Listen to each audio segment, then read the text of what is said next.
nalubog sa baha ang isang barangay sa Zamboanga City matapos bumigay ang pader ng isang subdivision. Para sa update, kaugnay po dyan, makakapanayan po natin ang Chief ng Zamboanga City Disaster Risk Reduction and Management Office na si Dr. Elmer Apolinario. Magandang umaga po sa inyo, Dr. Buenos días, Ms. Angela. Buenos días po, Pilipinas. Opo, kumustahin lang po namin ang sitwasyon po dyan ngayon sa inyong barangay, sa Barangay Tumaga.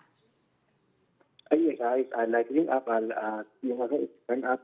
And of course, yesterday we had 4 barangays that were directly affected sa flooding.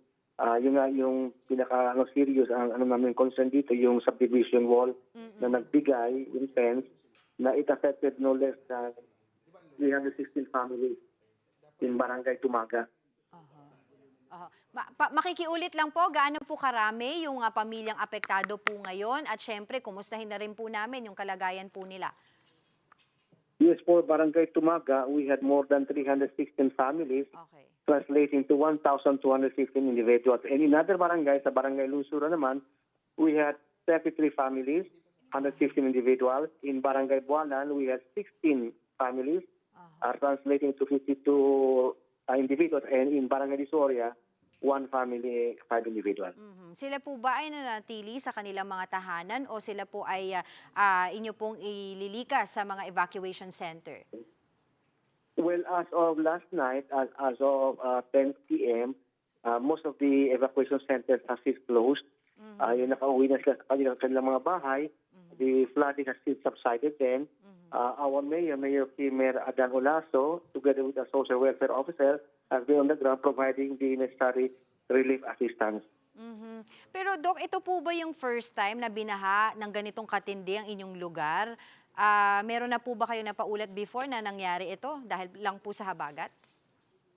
No, hindi, Ms. Angela. To recall, we had one in 2023, the same area na bumigay yung pader ng subdivision.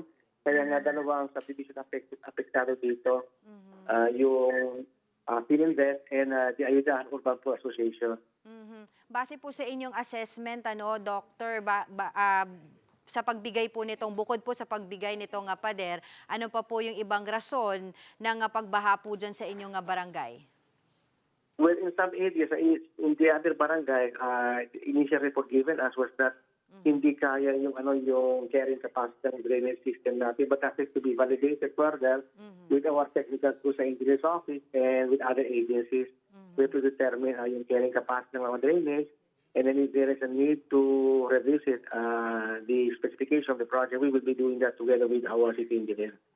Pero sa ngayon po ba, meron po ba tayo mga paunang paulat kung meron po tayo mga residente dyan na nawawala, na-injure po?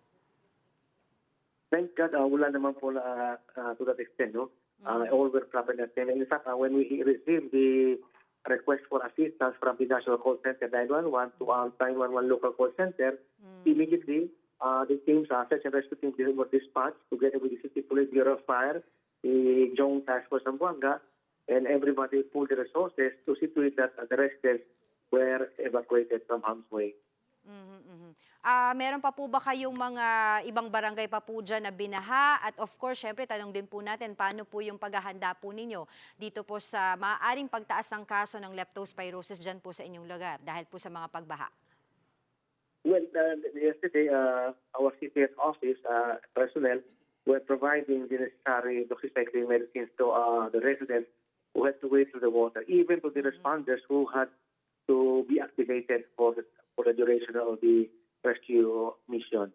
Of course, today we're going back to the ground, reassess the situation, revisit the requirements needed to address, mitigate the adverse effects, and then to submit the report to our mayor and of course to the city, the ALG, and the Office of Civil Defense.